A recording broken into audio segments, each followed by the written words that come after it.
Welcome, everybody, to the Saltcast IRL Tuesday show. I'm joined, as always, by my fantastic panel of nerds. Matt Vader likes them thick. What's up, bro? Wasn't expecting that. You do, though. I do, yeah. No lies are told on this show. If you're a stick girl, like, A lot of bullshit, though. yeah. No lies. Jude is also here. Hello. What's up? How you doing? I'm good. How are you? Love those rose-colored glasses. Oh, thanks. Yeah, You gotta look through them. Gotta look through them Gotta look at the world. before you talk about Madam Web. Anthony Cadish is also here producing the show. What's up, bro? I am, and the show isn't Saltcast IRL anymore. Oh, did we change? It's the Salty Nerd Podcast. I didn't get the memo, I guess. Yeah, Salty Nerd oh, Podcast. SNP. I guess I need to quit hashtagging that then. This is the SNP. Yeah. Okay, cool. Excellent. This is. Ooh, can we do like a little news things? Like, this is the SMP. And then just, Salty Nerd. It's right on your shirt. Yeah. Your vintage shirt. Yeah. It is, the one that's been washed too many times. Yeah, this is old. This is an old shirt. This is OG. This is like the original buy. Go to saltynerdstore.com. Get your merch. Okay, so we got a lot of stuff to talk about today. We've got Elon Musk shouting out our friend Chris Gore, which is rad. Madam Web made no money this week because it's not out yet. But it's not. It's tracking not to make any money. He's telling the future. Yeah. Well, listen, I watched Jeremy Johns' video this morning on his thoughts on Madam Web. It's not making any money. He's like Mr. Webb. He can see the Well, we should probably save this till the segment, right? Sure. Yeah, whatever. What else are we talking about? We're talking about Warriors on Netflix this week. Yeah. Rad. This week, that is? I think so. Yeah, 16th, okay. I believe it starts. Ozzy Osbourns got pissed at the Kanye. Yeah. Did you guys hear about his Super Bowl commercial? Yeah. He made $7 million to do a Super Bowl commercial, and he filmed it on his phone. Yeah. No, he spent $7 million. That's what I'm saying. Yeah, for the ad space. I was gonna talk about that later when we talk about the he whole made thing. like $20 million off of What? That. Yeah. No way. That's freaking. What else are we talking about? Is that too big to fail? What else did I not do homework for? That's about it. Anyway, welcome everybody to the show. We are going to shout out some of the chat members here. We've got our regulars, Wendy Hunters in the house. What's up? Redheaded Daft Cows here. What's up, Jude? Present. Anthony Mark. I'm really bad at reading chats. I'm so sorry, guys. Penny's always here. What's up, Penny? And I think we got some gifted memberships already. We did. Yeah. 5 memberships from No Money G already. We're halfway to our goal of 10. If we get 10 members, you guys get access to some special content. If we get to 10, we move recorded the a doozy for you today. Listen, That's not members content, though. it's special content. Yeah. Yeah. Listen. Keep it secret, man. All right, we'll keep You're it secret. terrible. Go to Discord and join up in the members. We got done dirty today. They threw us under the bus. Mhm. They were like, "Here, Yeah. guys, I'm upset. do this," and we were like, "Ooh, it was terrible." We'll start showing up at people's houses. Anyway, Yeah, we should let everyone know that if you get a membership during the course of the stream, you can connect Discord to your YouTube channel and then get access to a special Discord or special members area on our Discord. And in addition to that, we also have a ton of members content that's already in a members playlist on our channel. But for those of you who are wondering about the live stream, we're going to be doing 2 members live streams a month, as opposed to 1 after every show. Yeah, thank you. Yeah. So if you're wondering why we're not doing a members live stream after this live stream, that's the reason. It's just because we're going to do 1 live stream for all the members once a month, and then 1 live stream for like the upper tier members once a month. So, What he said. Yep.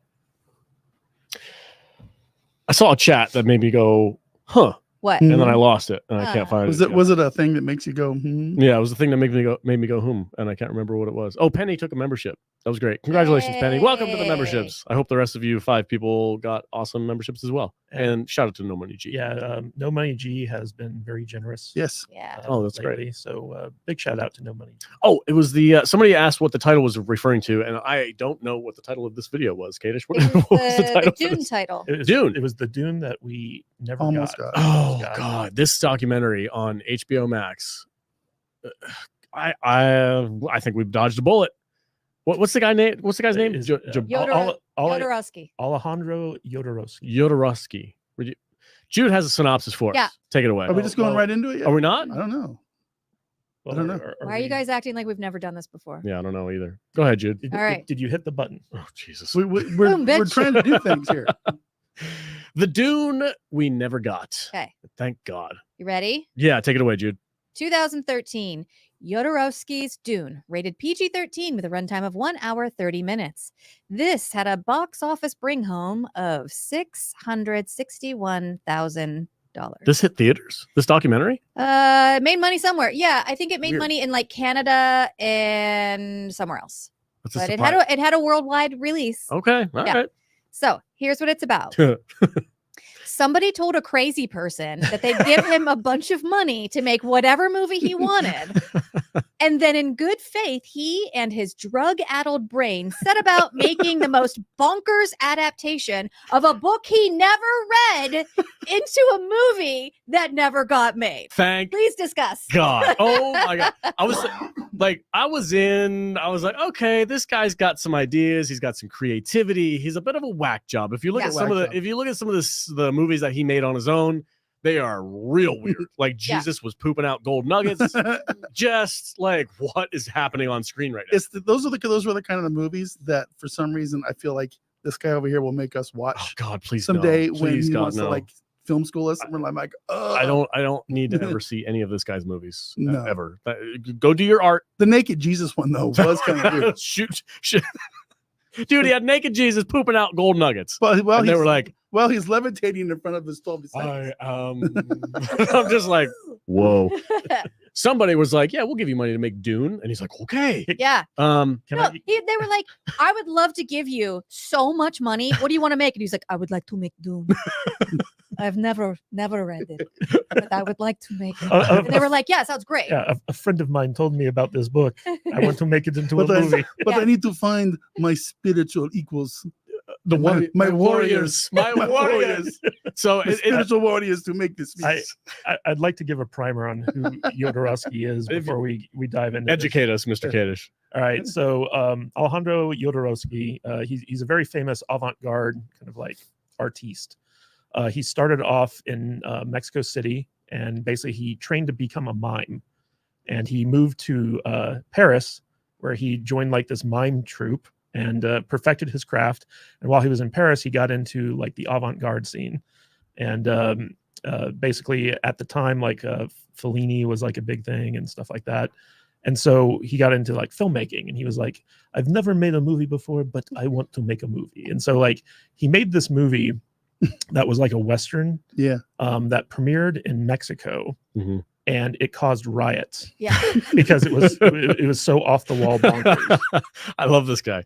Yeah, and basically every time they screened it somewhere, like riots would break out, like people would start throwing rocks at the screen and stuff like that. Jesus. And so Mexico banned the movie. So like you can't find this movie anywhere because of Mexico.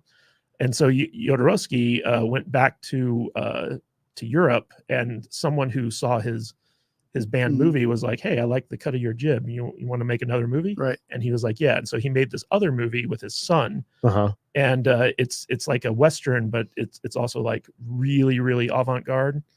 And when it premiered in New York, John Lennon, one of the big Beatles, and his wife Yoko Ono saw it and loved it. And so they recommended to one of their friends who was a film distributor, is like, look, this guy is an artiste. Mhm. He deserves all the money in the world. You should distribute his movies. And so the distributor came to him, and he's like, I want to give you money, All of the money in the world. all of the money. I hear you've earned it. Yeah, to make whatever you want. Mhm. And at the time, Jodorowsky, he was also a comic book artist, or a comic book writer, I should say. Mm. And so like he had done like a little like independent comic book way before Comicsgate was ever a thing. And so like he was very much into like visualization. Mm-hmm. And his goal with his movies was he wanted to, number one, make people feel like they were tripping on LSD. Yeah. Like when you watch his movies, you want to feel like you're on an LSD trip. I want people to feel like they are on drugs without having to take any. Yeah. Exactly. From the movie. Yeah. He wanted his movies to be the drug. I could see that. And then he also wanted to give them a religious experience. Yeah. Sure. Because I don't know if you guys know this or not, he invented his own religion. I would course. like to pass on all of these experiences. His religion is called psycho-shamanism, Oh, All right. all right. and it's about like tapping into like the vibrations of the universe in order to like heal yourself and stuff like that. But he's one of these guys who's like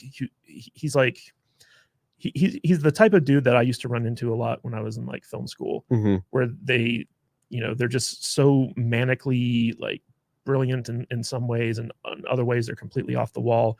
But he has such a passion for like everything he does. That's the one I did thing. get that. That's the one thing I took away from this document. And I know I don't want Chris Gore to be mad at me in the chat. Shout out to Chris Gore. What's up, He's bro? kind of like, don't you make fun of him. Don't you make fun of it.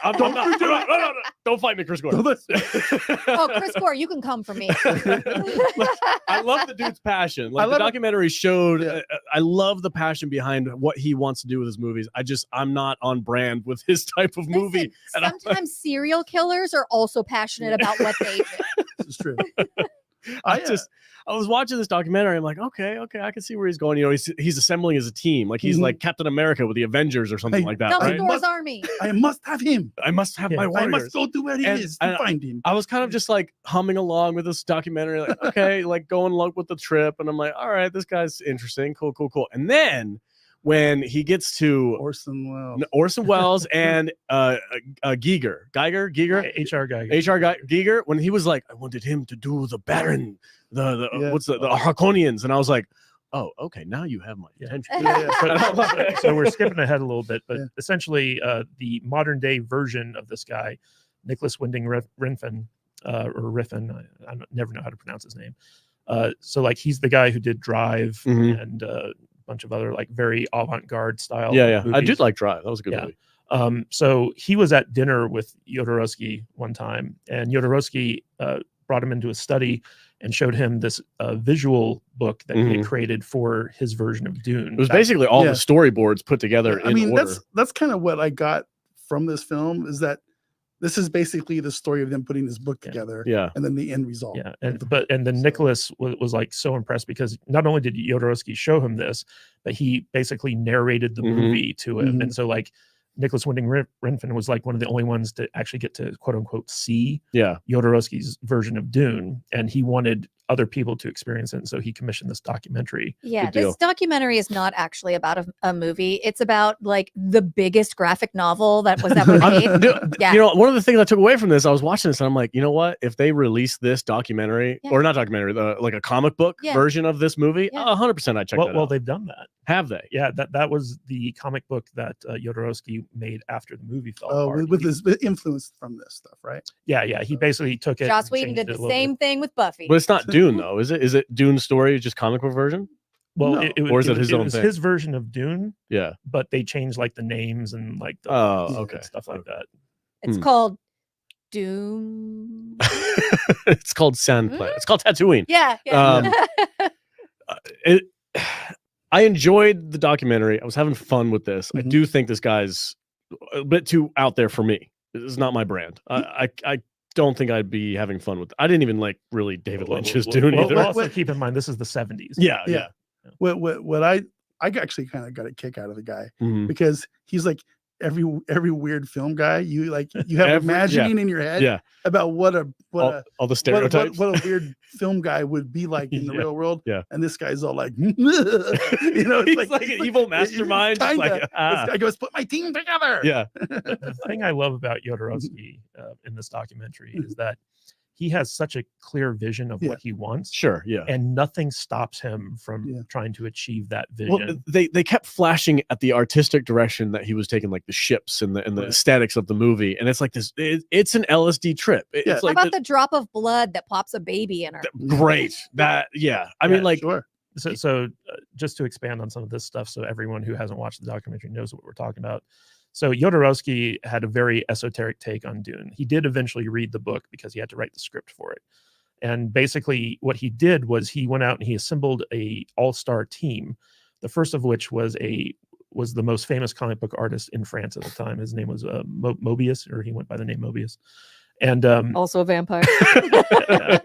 and he got this guy to basically come on board and do all of the storyboards. And he storyboarded every single shot. I think it was like something like over 3,000 storyboards. And so like in addition to that, he also got this guy who was famous for creating science fiction book covers, and designing like spaceships for the book covers and stuff like that. That poor bastard. And then he went to Hollywood to try to figure out, okay, who can bring these things to life? Who's going to be the special effects artist? And he first went to the guy who did 2001, and And the guy was such a prick. Yeah. Because he was full of himself. And Jodorowsky's like, I don't like this guy. He has bad energy. and so like while he was in LA, he saw John Carpenter's first movie, a movie called Dark Star. And the guy who did the special effects on that was a guy named Dan O'Bannon. And so he went to Dan O'Bannon. He's like, I want you to make my movie come to life. And Dan O'Bannon's like, I get to live in Paris for free. Okay. Yeah. Sure. All right. Yeah. I love it. That sounds great. That scene, that part of the documentary where they were talking about them meeting, he was like, "This is very special marijuana."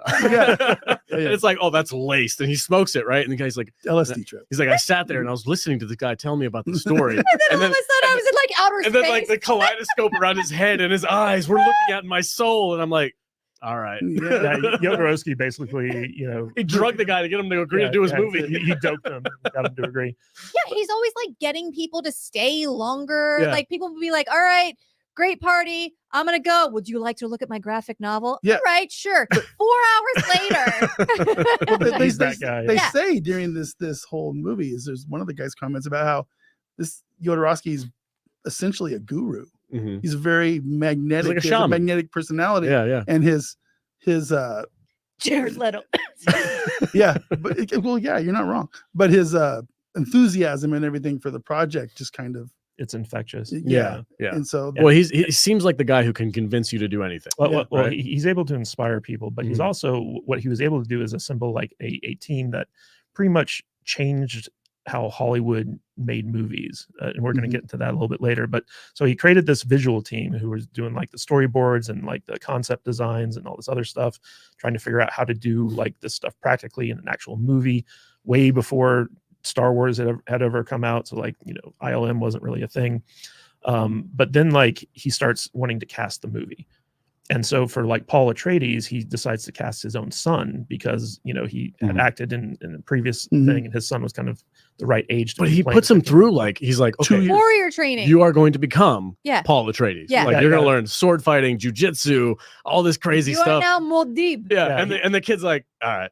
Yeah. He legit hires the best stunt and fight coordinator in Hollywood. He hires fucking Gurney Halleck to train him. Yeah. And so like he starts putting his kid through like this 2-year training regimen to become like the ultimate warrior. Every day for 2 years. Yeah. I mean, that's he's secretly right now a CIA assassin. right now, if we found out that Tom Hardy was going to be some new superhero character and he goes out and he trains for the next, year and a half to be an expert in this one thing, we'd be like, oh yeah, cool, man. But in the 70s, that shit was unheard of. Like actors didn't do that. We act, we don't do things. Yeah. So I think he was before his time. I mean, I think it wasn't until the 90s with the Matrix when they started like teaching actors how to fight and stuff. Yeah. So yeah, he's ahead of his time. He's an innovator for sure. And also he wanted David Carradine for Duke Leto Atreides. And the crazy thing about his take on Leto was that in his movie, Leto got castrated by a bull in a bullfight. So he's missing his balls and his ween, right? And so like in order to get pregnant with Jessica, basically Jessica takes a drop of his blood and transmutes it into semen and puts it into her womb to conceive Paul. Listen, man, that is the most sci-fi shit I've ever heard. I loved it. I was like, yeah, man, I get it. And he's like talking about like, I want the camera to like follow the drop of blood inside the vagina into her uterus. Into the uterus, and I was like, it will explode with life. And I'm like, oh, like with man. the limitations of the 70s, I can already imagine what this would look like, and I'm like, oh, this is gonna be trippy, but like weird. But like his whole casting process was so fascinating to me. Like for instance, he wanted for Fade Rotha, he wanted Mick Jagger. And so he goes, he finds out where Mick Jagger's partying. He goes to a party. Mick Jagger's party. Yeah. And Mick Jagger's there. And Jodorowsky's like, all right, Paul Atreides. Jodorowsky like gestures him over. And Mick Jagger's like, me? And like he walks through the party. No, wait, he went. And like at the party, Jodorowsky's like, I want you to be in my movie. And Mick Jagger's like, yeah, all right. Sure. Yeah. My favorite story about the casting has got to be the Emperor, the Salvador Dali. Salvador, yeah, that guy is already nuts. Like he's got the big old mustache. You know Dali? You don't know who Dali is? I don't know anybody. He's the most famous impressionistic painter. So like the guy with the melting clocks and stuff. Completely. They named the AI Dal-E after him. Cool. No, I'm not aware of this stuff. Sorry. call it ignorance, whatever you want. So this is another funny story from the documentary where basically, so he wants someone to embody the Emperor Shaddam IV.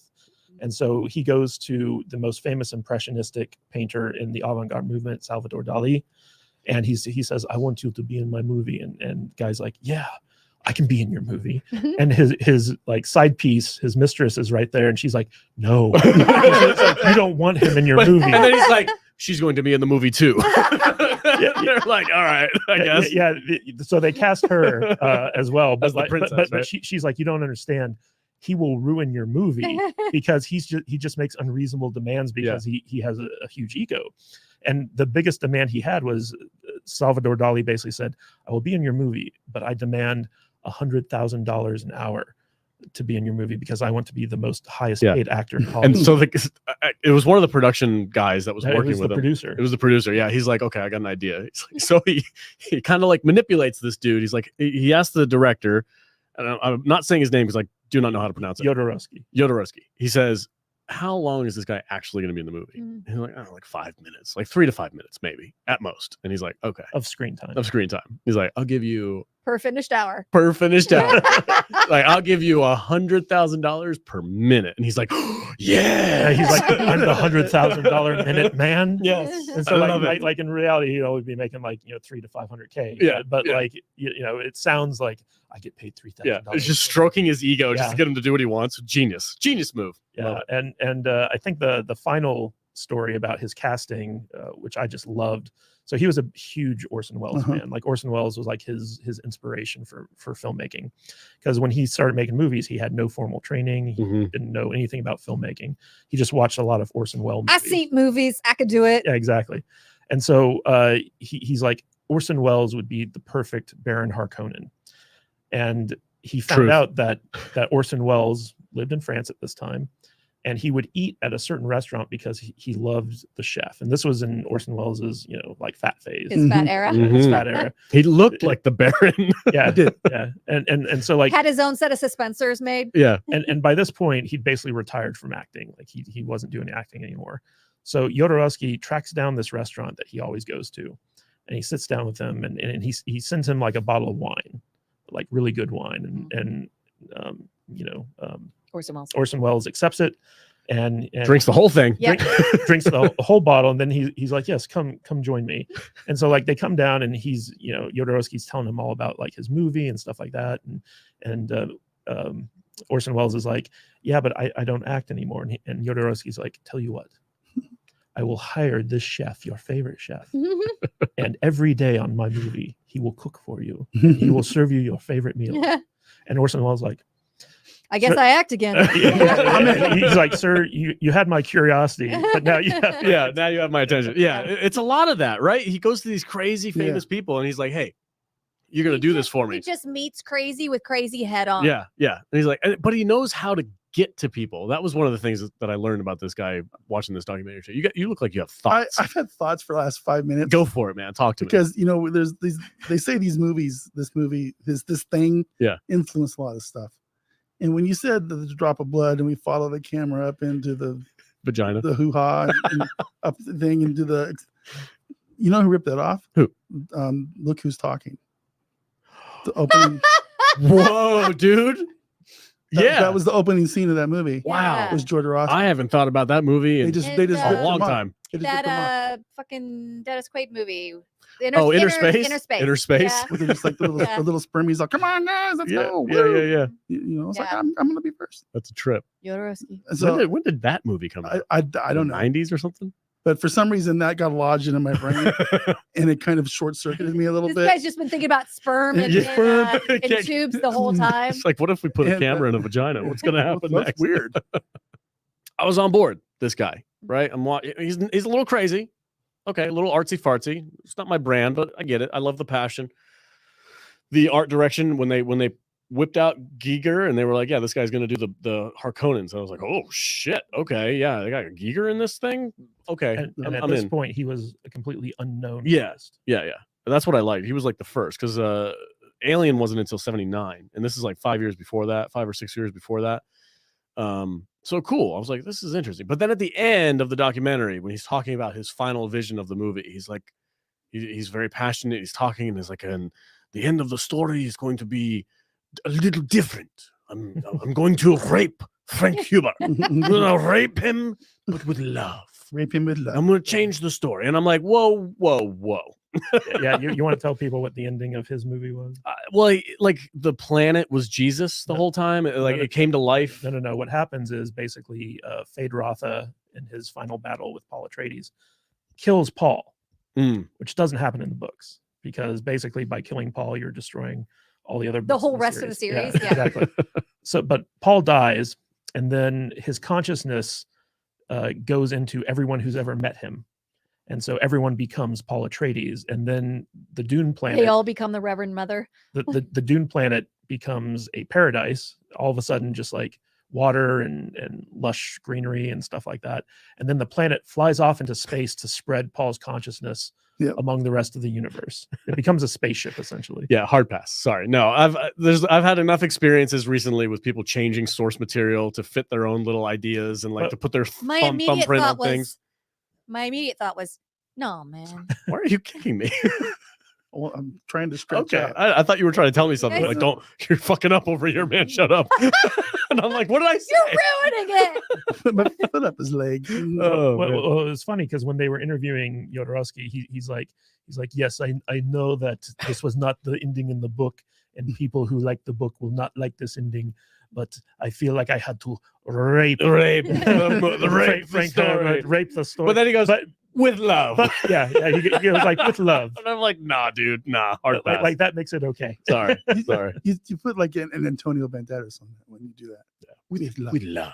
With love. That's when he lost me. It was like, I raped you with love. Oh, mi scusi. Scusi. But what's crazy is so he creates this thick visual book. Uh-huh. And back then they said this was before Xerox and all this other stuff. And so basically they created 8 of these books that they had to do by hand, essentially. So you had Mobius redoing all the storyboards. You had, the concept art guys doing all the spaceship art and the costuming and stuff like that. And then they go to Hollywood and they start pitching this stuff to studios. And they sit down, they give the studios these books, and Jodorowsky goes through it. And the studios are all like, wow, this is amazing that you've done all this work.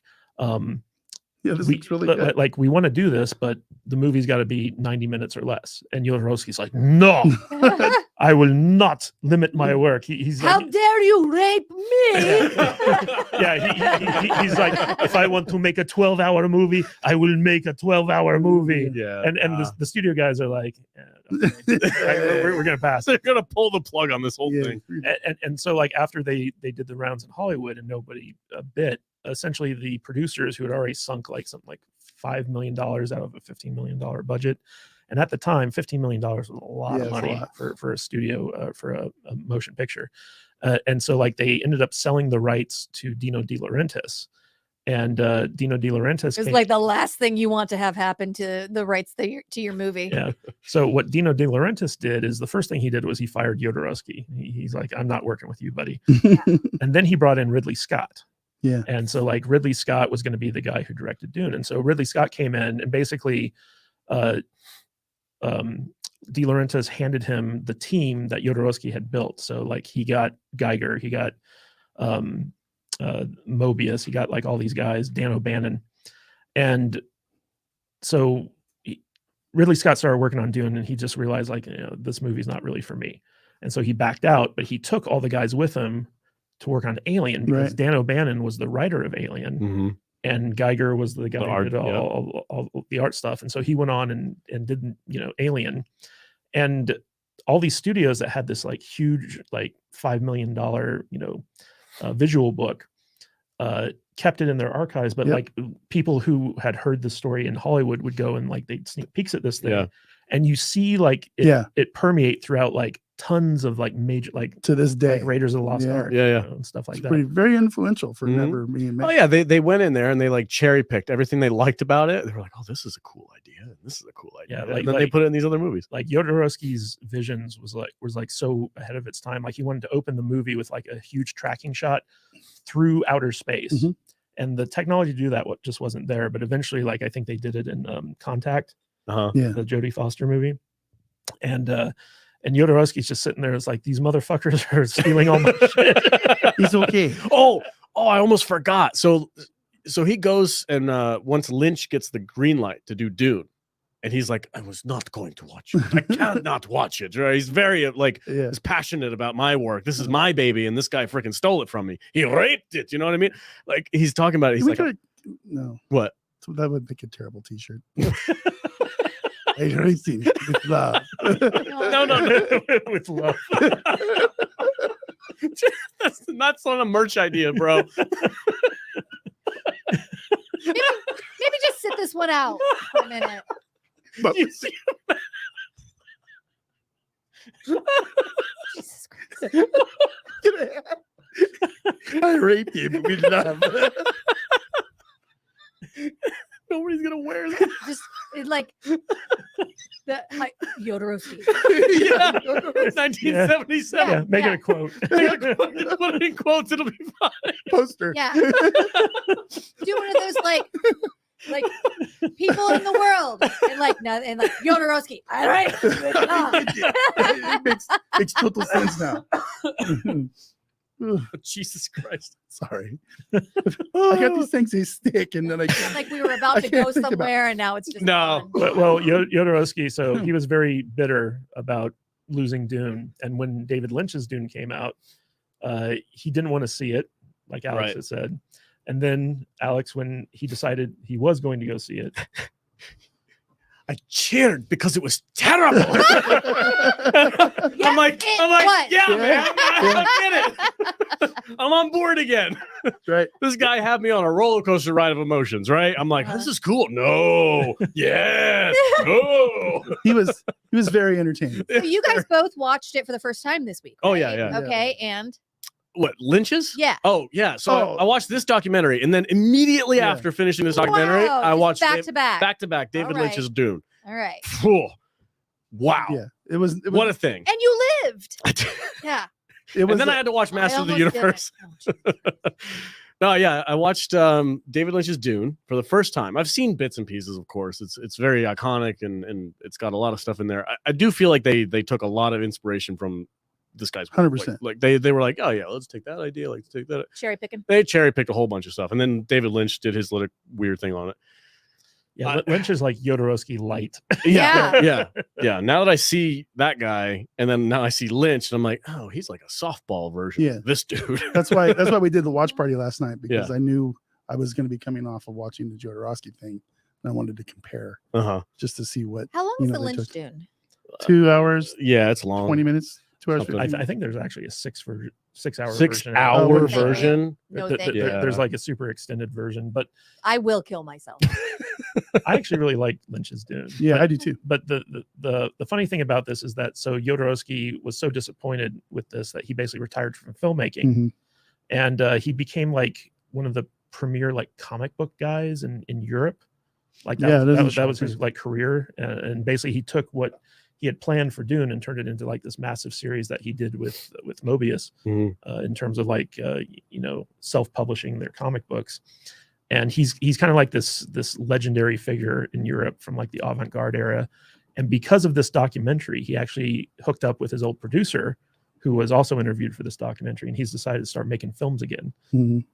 So we may be getting even more crazy stuff. How new is this film? Which one? This Jodorowsky's Dune. This documentary. It's a couple years. Yeah, it's been out 2013.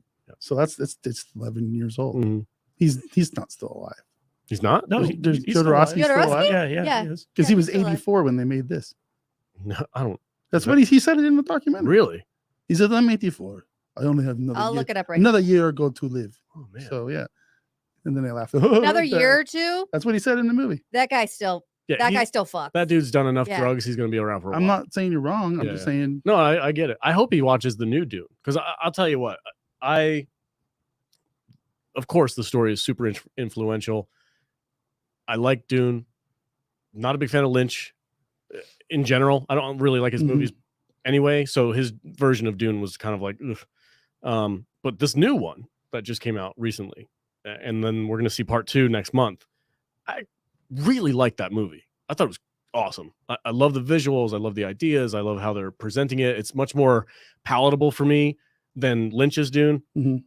And I hope this guy watches that. Maybe he'll feel differently about it. Maybe he'll think this one's better. I don't know. Well, it's crazy. So like when Dune the book came out, like there was no like really art associated with it. It was just like straight up text. And it was because of Jodorowsky and his visuals for the movie he wanted to make that Dune became this like weird acid trippy, like esoteric style of sci-fi. And that translated over into Lynch's version, and it translates somewhat over into the new Villeneuve version. And without Jodorowsky, we might have had like an entirely different version of Dune if like it had been developed after Star Wars had come out. But Star Wars cribbed a lot from Dune. Sure. He is 94 years young today. Still alive? Still alive. Right. Kicking it. Good for him. Love it. I hope he hits 100. Mm-hmm. He probably has like a 20-year-old girlfriend too. Of course Don't he does. say it. What? Half plus 7? No, I literally just said don't. I said don't. Well, you primed him. He wasn't even thinking about I was it. gonna say It's it. your anyway. fault, Jude. But I think he made another movie with his son. That sounded about like right. Recently, Yeah. Yeah. The one that he trained to literally become Paul Atreides. Right. That dude, I'm surprised he's not in more movies. If he's got that kind of a training and he's already kind of like an actor, I feel like they all know his dad's a psychopath. Probably so a what? ninja. He's probably a ninja. He probably hangs out with Len Kabaczynski. Yeah. Probably. So overall, I think we all liked it. Yeah. It was a very educational and interesting documentary. But I know I'm going to disagree with Chris Gore on this one, but I do think we dodged a bullet. 100%. I'm sorry, Chris. Yeah, if this was the Dune that we got instead of Lynch's Dune, like It would have been even crazier than the Lynch Dune. And the Lynch Dune is what people set the standard of crazy fucking adaptations. Yeah, I don't know. I kind of enjoyed it. I just watched it last night. Did you liked Lynch's? Yeah, but you're a pothead now. I like Lynch's Dune a lot too, but I like David Lynch. So if you're not like a David Lynch fan, I can see why people. Yeah. Oh, I've seen Eraserhead, and that movie fucked me up. Yeah. I do not. I've cautiously watched Lynch movies ever since then. That was a fucking weird movie, dude. Yeah. Try watching El Topo. No, I'm not ever watching. I'm good. Maybe, you know what? I'll watch El Topo if Chris Gore comes and watches it with me. Then I'll watch it. I'm not doing it by myself. I can't do it. Sorry. So he can sit here and tell us what's good. Yes. Okay. Because I can feed off that passion. I could let him. We can come in here. When Jude is passionate about a really shitty movie, it makes me enjoy the shitty movie more. Because I'm like, I gotcha. So I've got to have a partner in crime with this. I'm not going to go in solo and just raw dog freaking David Lynch. You want to come over? or El Toro. Do you want to come over and watch El Toro together? Yeah. El Topo. El Topo? Sorry. No, we're gonna watch El Toro. The bull. It's a very fat It's tuna. Toro's bowl. What are you the talking about? Japanese version. Oh, okay. Toro's tuna. All right. Anyway, that's it for Dune. We are going to be continuing our coverage. I think we're going to probably talk about David Lynch's movie next week, maybe, and then leading up to the new Part 2 Dune. Okay. And then we'll cover probably Part 1 as well. It's Dune month for us, guys. Basically, we're prepping. Right. Cool. We're prepping for Dune. But thank you all for I do want to shout out the entire chat and everybody watching. Yeah, thank you so much for hanging in there. That was weird. Despite our massive glitch with our computer, all 45 of you guys hung out and just chilled. Yeah. And we're like, we'll hang out with you. So thank you so much. That really does mean a lot. Like thank you for your patience. Really do appreciate it. William Forbes for $5 says, Alex, still no Sasquatch. What the hell? Man, it's all good. Actually, if I'm actually a fan of David Lynch's Dune, Nickelback still slaps. Yeah, dude. I don't give a fuck what the haters say. Good on you, V. I love it. I was just gonna say I have my app pulled up where I do all my graphic design stuff, and I swear to God, like, because I created this T-shirt like a long time ago as like a joke, and I sent it to my friends, and I thought I might still have it in my phone saved somewhere. I can't find it, which is really bummed out. But I do have a ton of T-shirt ideas. Here's all my T-shirt ideas. These are all my shirts with love. With reap the T-shirts with love. I don't think they want you to do that. It's fucking bumper sticker idea for V. I'm gonna make it and slap it on the back of his van. No, you're not. Or his Jeep, and just be like, wait until he sees it. No, it should say, "Please rape me with love," and just put it on the back of his Jeep. Yeah. Just be like, here you go, buddy. God, what a trip that would be. Put it on a magnet. That way you can move it around. Just like hide it in different, just hide it in different places. Yeah, 1,000%. Love it. You crazy kid. All right. I'm sorry. I got to get back on the ball now where I'm a little lost. What's the next topic we had in line for us Kanye versus okay, so Jude, your addition to this show has now become who's fighting. What's the gossip this week? What's the gossip with Jude? Yeah, so it's just kind of happened the last couple of weeks, and I was like, no, I'm gonna try and find a new feud every week. I can't guarantee that somebody will be fighting every week. Somebody probably will be fighting every week, but I can't guarantee that it will be interesting.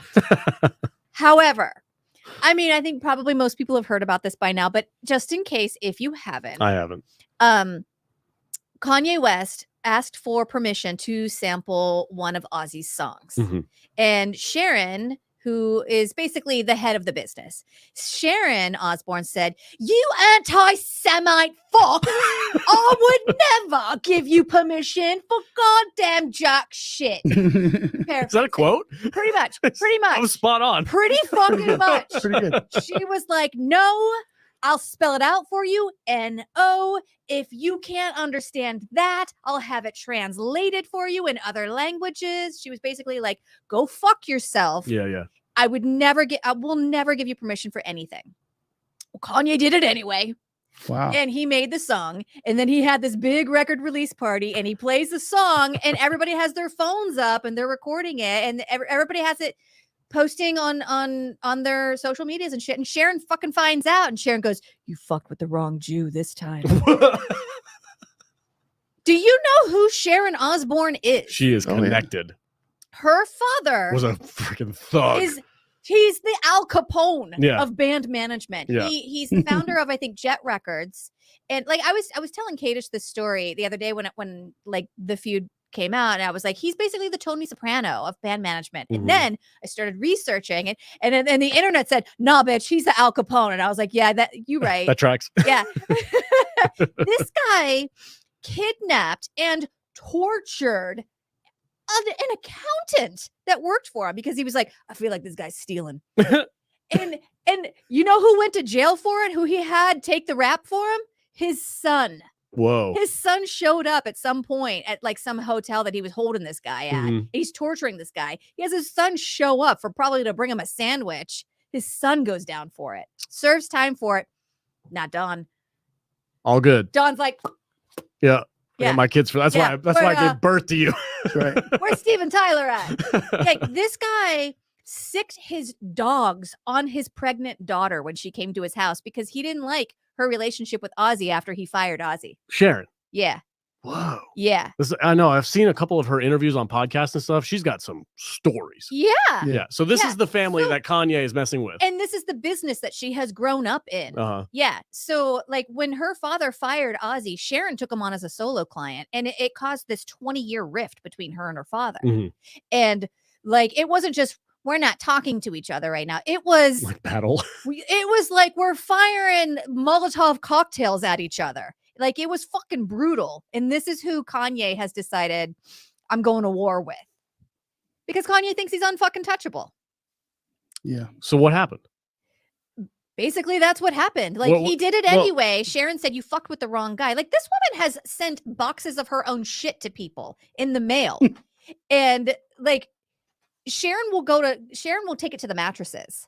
Nothing has happened yet. But basically, like, she has declared war on Kanye. And Kanye's just like, "What? Look, I'm Kanye." Yeah, with his teeth. His new grill. I do whatever I want. You guys want some shoes? Billionaires doing billionaire shit, man. Yeah. So I can't wait to see what happens. Like, Kanye's going to turn up missing, and then he's going to resurface. He's going to be missing like a fucking ear or something. Well, didn't Kanye, like, when he had like his last meltdown where he was wearing the mask and stuff, didn't he like come out as like a raging like anti-Semite? Yes. Well, yeah, he did. He said, I don't even know, but he said some stuff that a lot of people didn't like. And I know recently, I think it was at the Super Bowl or something like that. He was wearing like an all black with Jesus on his forehead or something like that. I don't know, man. This dude's super weird. And he hasn't been right since his mother died. Yeah. Well, speaking of the Super Bowl with Kanye, this is kind of interesting. So he did a 0 production budget commercial where he basically filmed himself on his phone talking about like his merch store or something like that. Yeah, he's in his car, like sitting in traffic, and he's just like, "Oh, I think I'll record this Super Bowl commercial. I spent all my money on my Galaxy buying the ad time, so I don't have any money for a commercial. I just put $1 billion in my mouth, though. Not talk like that. I hope you guys like my new album because it sounds like that." Oh yeah, he has platinum teeth now. Yeah, he's got a full grill. It doesn't even have teeth anymore. He just has he has like jaws from he's a James Bond. He's on that. Yeah. Looney Tunes. So his Super Bowl T1000 under there. His Super Bowl commercial cost him $7 million. Yeah, for this shot on his phone ad, and the amount of money he made was something like $30 million. I think off of that. It was for his website where he was selling shoes and I think some shirts, maybe some pants too, but everything was $20. So I guess he just sold a bunch of shit that one night, and then I guess he came out the next day and was like, if you paid $200 for the shoes before the sale, I'll just refund you. And now he's like giving away money.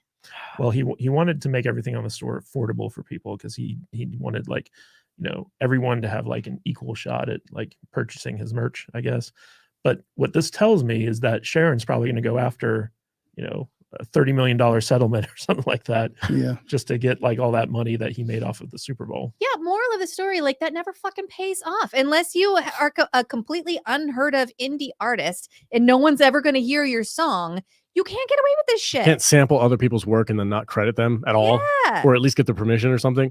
Yeah, like Sting sued Puffy for the "Every Breath You Take" sampling because he didn't fucking get permission for it. And now guess who gets all that money from that song? Sting. Yeah. Well, this isn't the first time that Kanye's done something like this. No, he's done this before. Well, but in particular, there was something he did with Taylor Swift where he had a lyric that you know, mentioned her specifically, and it wasn't in a good like light, and basically called her a bitch, I think. But he called up Taylor Swift to get her okay with using the lyric, and Taylor was like, "Yeah, I don't think I'm not comfortable with that. I don't want you to use that lyric." And so he went and used it anyway. And actually, Kim Kardashian came out hard against Taylor Swift in that scenario, and it was like this like. It goes back to that feud that they had when like Kanye was supposed to give her that award. And yeah. So like Kim Kardashian and Taylor Swift had like a Snapchat war over this lyric. And Kim was like, "Oh, I have screenshots of you saying it was okay on Snapchat." And Taylor was like, "Yeah, no, what you probably have is me saying, yeah, don't use it. No, please don't." I don't get all this stuff. I also don't really understand the whole sampling thing. Like, can't you just make your own melody? Like, when was the last time you heard an original beat from Kanye? I cannot tell you. I don't listen to Kanye, so I couldn't tell you. I couldn't. If you played a Kanye song, I wouldn't know. I don't think I can remember a time I've ever listened to him specifically. And if he has a super famous song and I know it, it'd be just because it's super famous. I know every word to power. But one of the most, the best example of this kind of thing happening is when Vanilla Ice sampled Led Zeppelin. Queen. Was it Queen? Yeah. Okay, yeah, it was Queen. And he's like, no, it's not that sample. It's da da da da da da da, not da da da da da da. Put a yeah, and I'm like, wasn't that the David Bowie thing? Yeah, I thought that was David. It was David Bowie? Yeah, it was David Bowie. Under Pressure. Under Pressure. Yeah. It's Queen. Queen. Yeah. No, that's David Bowie. Google it. Yeah, it's Queen. You don't need to Google it. Yeah. I'll bet you $20. I don't have $20. Who does number 2 work for? I'm pretty sure it's David Bowie. No, Jude's on it. That's the only like I don't get it, man. Like just make your own melodies. Okay, it's Queen and David Bowie. Both? Yeah. We're both right. We both owe each other $20. Everybody wins. Well, what do you think is going to happen to Kanye now that he's going to get sued? He's going to get sued out the freaking and they'll ass. settle and it'll move on. Yeah, he'll settle out of court. He'll pay him whatever, and then it'll be gone. Well, I'm wondering if his defense is going to be he was off his meds when he made the decision or something like that. Who knows, man? I don't know. How many times can you use that excuse? You're a celebrity. You can do it anytime you want. Yeah, I guess that's true. Yeah, but like it's not like he just like slugged somebody in the face. He made a song and he's getting money from the song. So I wouldn't be surprised if Sharon like made him take down the song. You can't use it anymore, even though it's already out there. I'm surprised that his label didn't Right. I think they should settle it in the street, live stream it, and just both make a shit ton of money. Celebrity death match. Yes. I could see Ozzy biting his head off. Ozzy's getting up there. I think Ozzy was in a celebrity death match in the old cartoon, wasn't he? Maybe. He just eats people's heads. I feel like there was an episode of Celebrity Deathmatch where Ozzy was one of the probably one of the fighters. The but Prince of Darkness. I could be wrong. It's been a very long time. Yeah. How old is Ozzy now? He's getting there. 80s, right? I think he's 70 something. Yeah. I'll look it up. Yeah, look it up. Look it up. That should be a t-shirt. Look it up. Google it. I heard Kelly's gotten her act together. I haven't heard anything from her. 75. He's 75. That's it? Yep. Oh, he's young. Just all that He's younger than our president. He's younger than Jodorowsky. That dude's on peyote somewhere, not giving a shit. Yeah. He's out there with his church group for the religion that he created. Yeah, he's out in this cosmic sphere just living it up. So that's who's fighting. So that's who's okay. So that's the news for Kanye versus Sharon. I wouldn't fuck with Sharon Osbourne. Fuck No, hell no. Hard pass. Yeah, hard pass. I mean, she created Ozfest. She's the only reason. Like when they fired him, he was a fucking mess. Yeah, and she's the reason he had a solo career. Mm-hmm. And she's a tiger. All right. Before we move on to True Detective, Kadish is going to take up that segment. Ooh. I just wanted to shout out Nerdy Neo real quick because he made it was a while ago. I apologize for taking this long to get to it, but I thought it was a very sly and interesting comment. He said, "Did Kadish bypass the compressor?" Yes. The answer to that question is yes. Kadish did some magic. I don't know what he did. I'm not even sure if you knew what you did, but things work now, which is good. I think he just needed to get it up to 88 miles an hour. I love that comment too. The Back to the Future references were in there. So these guys for months have been giving me crap about my Alienware computer. The minute we switch it out, it was worse. Listen, it didn't blue screen of death though. Yeah. This was worse. I don't know what's was worse. Nerdy Neo is trolling my outfit again today. Oh, I said the same thing. As soon as I walked in, I was like, freaking Jude on it again. Look at that. She always looks good. She always looked great. She's got this crazy gothic princess thing going on. Vampira. Yeah. I like it. Yeah. Good for you. Keep it up. I don't know where you get your style from, but it's good. The Anne Rice collection. Your closet. I've literally worn this before with you. Never noticed. It's the Anne Rice collection. From Macy's. Wouldn't it be rad if Jude had her own clothing collection? Yeah. Just like, putting it out there somewhere, teaming up with some designer. This is something you can wear to a funeral. This is something or if you to were a party. Or to sitting dinner. in a cemetery just contemplating your life. She has a weird accent for no reason. Yeah, it's just for the clothing line. Just for the clothing. This is my vampire accent. This is something you could wear if you're going to lose your virginity to a vampire. This is how I If you're going to be a sandwich for a vampire, this is what you can wear. You don't fuck their sandwiches. Jude made Nandor. watch this trailer for Lisa Frankenstein. Lisa Frankenstein. It looks good. It looks so bad. Wait, it's terrible. Lisa, what is it? Lisa Frankenstein. I think it's already out of theaters. No, it's not. Who's in it? You guys. It's like an 80s movie where this girl is just very gothic and she sits in a cemetery and she reads poetry and she like falls in love with the idea of this man whose grave that she sits on, and she like there's like a statue of him and she's like like she romanticizes this version of him, and then he like Frankenstein's one night because she made a wish and like I don't know, lightning hits or something, but it's set in the 80s. Oh, okay. And you've seen what is that Bette Midler Halloween movie with Sarah Jessica Parker? The witches. Hocus Pocus. Billy from Hocus Pocus. It's giving those vibes, and like a lot of people who like that movie love Billy, and it's giving like the energy that Billy brought into that. And it stars Ant-Man's daughter as Lisa yeah, that's where I knew her from. Yeah. Oh, okay. Yeah. That seems I like don't know. It looks really fun. It looks really cute. It looks kind of romantic, but I'm just gonna go watch it with some girls. It's girl night. Yeah. It's a good idea. Gothic girl night. Yeah. So Tom's fiance and Nadia both said they'll go see it with me. Yeah, you showed me the trailer. We're all gonna hold hands. All right, guys. I'm gonna drink red wine. Watch your Maybe. True story. One time we went to the movies, and it was Kadish and me, and I had a girlfriend with me, and then Tom came with us too. Mm-hmm. We were all standing at the concession stand, and I asked my girlfriend Tracy, because we drank the same things. I was like, "You want to just get a bottle of wine and we'll share it?" And she was like, "Yeah, let's just do that." So I ordered a bottle of wine, and the concession kid was like, "I mean, if that's what you want to do, I guess I can't tell you how to live your life." And he like walked away to get that? Yeah, he walked away to get the bottle of wine. And we all just looked at each other like, "Is it this kid's last day at work or something?" And he was like, "Here, did you want me to open it for you too?" And we were like, "Well, yeah, I want you to open it." Was it corked or was it a screw top? It was corked. It's like, what is this fucking kid's problem?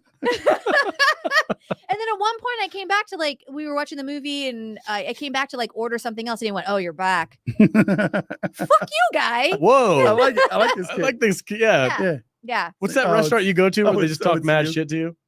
Dick's Last Resort. Dick's Theaters. Yeah. It's like, you want your wine? You want more wine? What do you want? Popcorn? It's like, you want butter on it? I bet you fucking do. Marge works there. Yeah. This is a movie. Marge's grandson. She's just there making your popcorn. You want butter on this too? She's got a lit cigarette hanging out of her mouth the whole time. You want some red wine with your popcorn? One time I ordered a drink at the movie theater, and the kid said, "Well, I'm not 21, so I have to go get a manager to get that drink for you." And then we both just stood there and looked at each other, and he said, "So do you still want it?" I said, "What do you mean?" Don't get between. Go get your fucking manager, Don't kid. get between Jude and her boots. It's like, of course I do. The fuck do you mean? Do I still want it? Your problem is not my problem. Go get your manager. I would have been like, "Bro, just give it to me. I don't give a shit. I'm not gonna tell on you. Yeah. What do you think? I'm gonna rat you out? Oh, this kid's 16. Give me up." What are you going to demerit if somebody orders booze at your line? Just fucking go get your manager. I mean, it is kind of weird that you can get wasted at a movie theater now. Oh, I love it. Yeah, you know how many shitty movies this guy has dragged? Well, hold on. Is that nationwide or is that a Vegas thing? I mean, is that just a Vegas thing? I never had done that until I came to Vegas. Yeah. I mean, I'm sure it's more common. Alamo Draft House used to do that. Yeah, that's true. Like Texas? So it's not the first thing, but these aren't special theaters. Being a little bit Texas. well, AMC's and stuff like that as a franchise, they've been incorporating bars and liquor because they're having to find ways to compete now. Right. Yeah. Like, well, they have to, they're like, nobody wants to buy a $7 bag of M&Ms, but they'll buy a $9 cocktail or a $15 IPA. Yeah. Yeah. It's ridiculous. Nuts. Yeah, it's nuts. Yeah. It's like you get like 32 ounces of freaking shitty apple cider, whatever. Yeah. For like $13. Yeah. Yeah, so it's just very strange. It's a strange concept to me to be able to go to the bar. Astro Nerd Boy says certain movie theaters have booze. Yes, certain. I don't know if it's like a nationwide thing though, but Vegas definitely. You could buy booze at a gas station in Vegas. Yeah. William Forbes knows what's up. Heck yeah, Jude. I'm looking forward to Female Frankenstein. I'm a fan of Yeah. Hocus Pocus, so that makes sense. Okay, right on. I didn't see that. I barely watched the Super Bowl. Once I saw. Who's the chick sitting? Oh, we're gonna get into conspiracy stuff. Maybe I should save that for later. All right. What? You guys didn't see that? What? Ice Spice. Yeah. Oh. Yeah. No, she was legitimately every time the camera would go on to Taylor Swift, she was sitting like adjacent to her. Just hanging out. No. She was throwing up satanic. She was legitimately every time she was on screen. You can look it up. Every single time that woman popped up on the Jumbotron, she would go.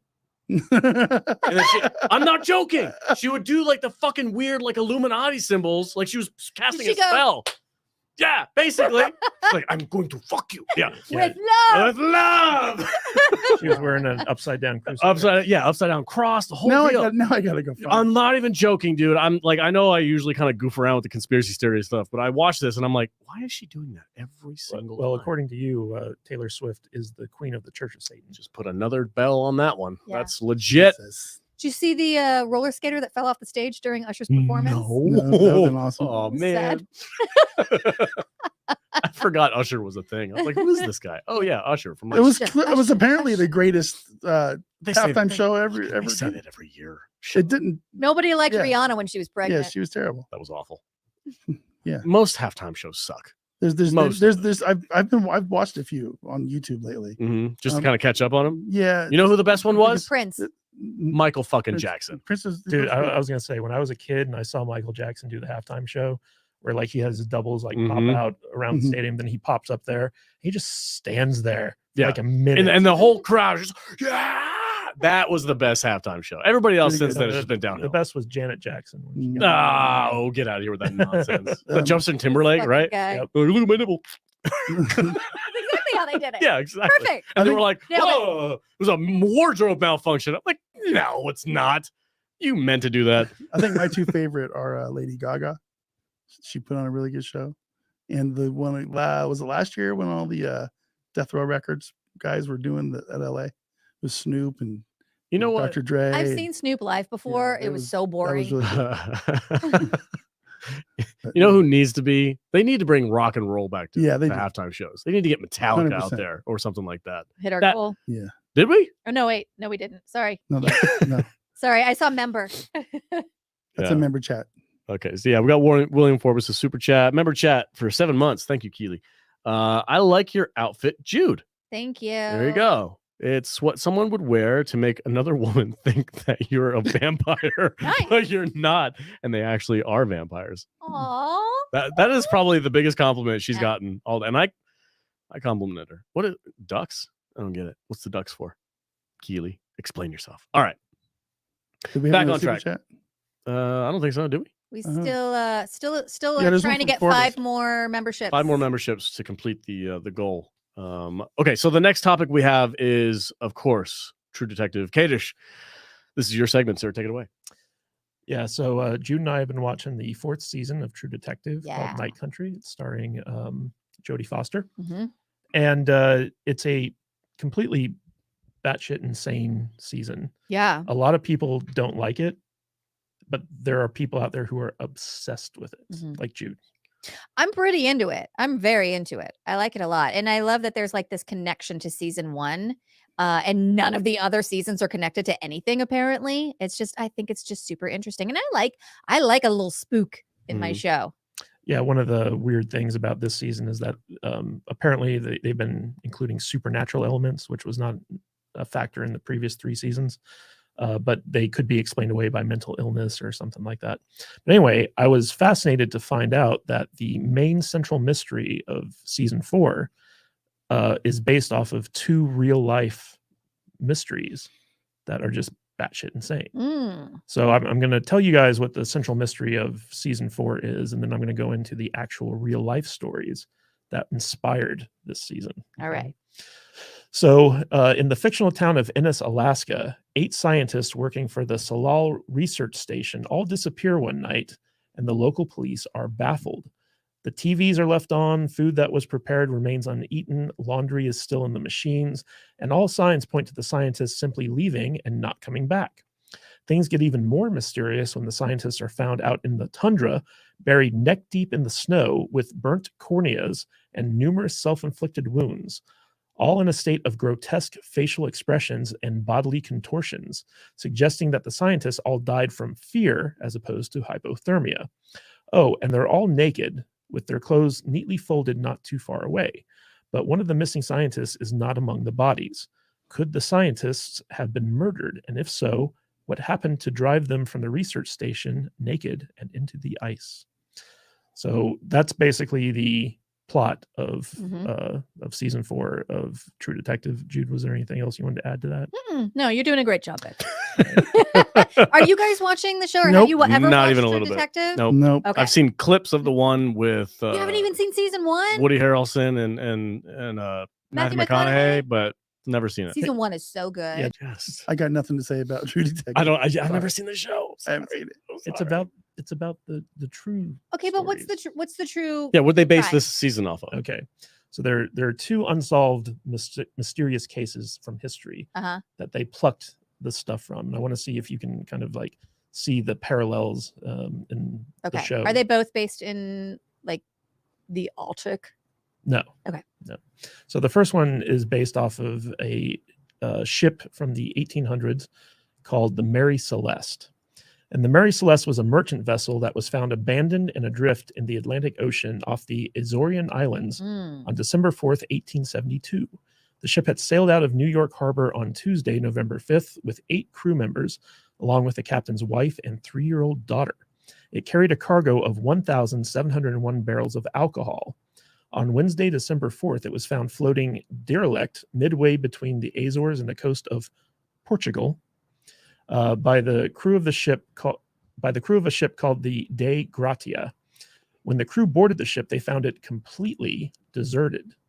The sails were partly set and in poor condition, some missing altogether, and much of the ship's rigging was damaged, with ropes hanging loosely over the sides. The main hatch cover was secure, but the fore and lazarette hatches were open, their covers beside them on the deck. The ship's single lifeboat was a small yawl that had apparently been stowed across the main hatch, but it was missing, while the binnacle housing of the ship's compass had shifted from its place with its glass cover broken. There were about 3.5 feet of water in the hold, a significant but not alarming amount of water for a ship that size. A makeshift sounding rod, or a device measuring the amount of water in the hold, was found abandoned on the deck. They found the ship's daily log in the first mate's captain, and its final entry was dated at 8 a.m. on November 25th, 9 days earlier. It recorded the Mary Celeste's position nearly 400 nautical miles from the point where the De Gratia encountered her. The cabin interiors were wet and untidy from the water that had entered through the doorways and skylights, but were otherwise in reasonable order.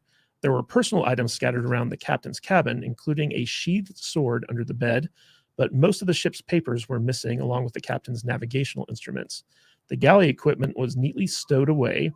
There was no food prepared or under preparation, but there were ample provisions in the stores. There was no obvious signs of fire or violence, and the evidence indicated an orderly departure from the ship by means of the missing lifeboat. However, the crew was never found, and the mystery of what happened to them was never solved. Question. Was the booze still on board? Yes, all the booze was on board. Vampires.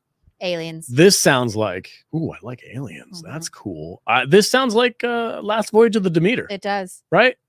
They had Dracula on board, and he killed everybody and then flew away. Dracula on a boat.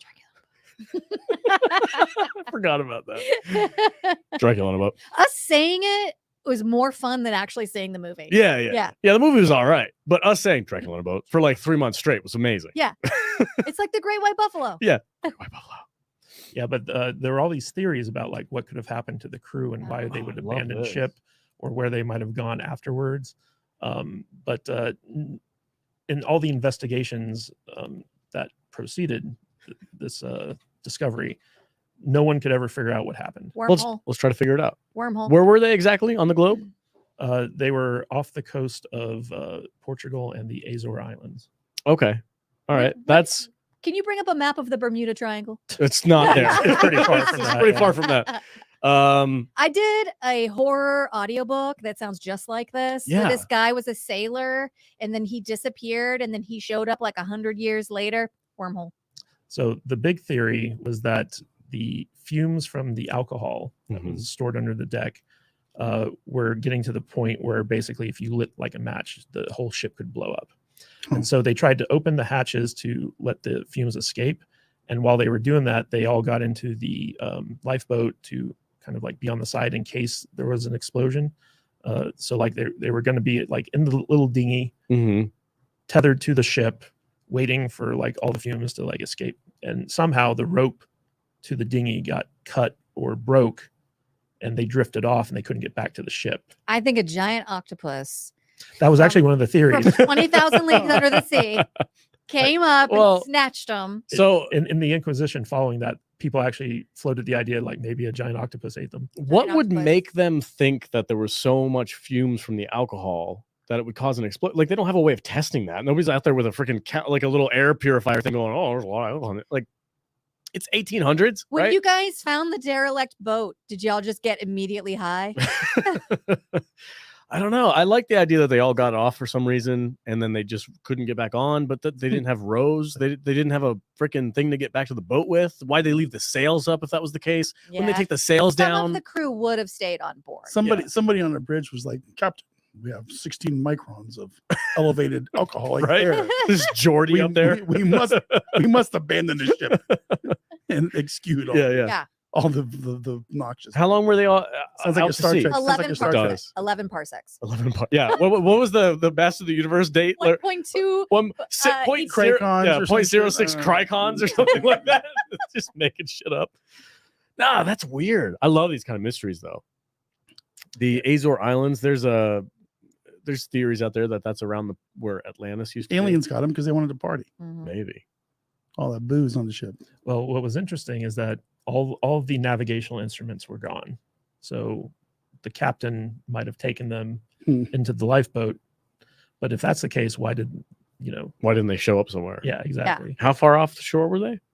They were like, I don't know. Could they have rowed 400 nautical miles from where they were supposed to be. That's where they found the ship.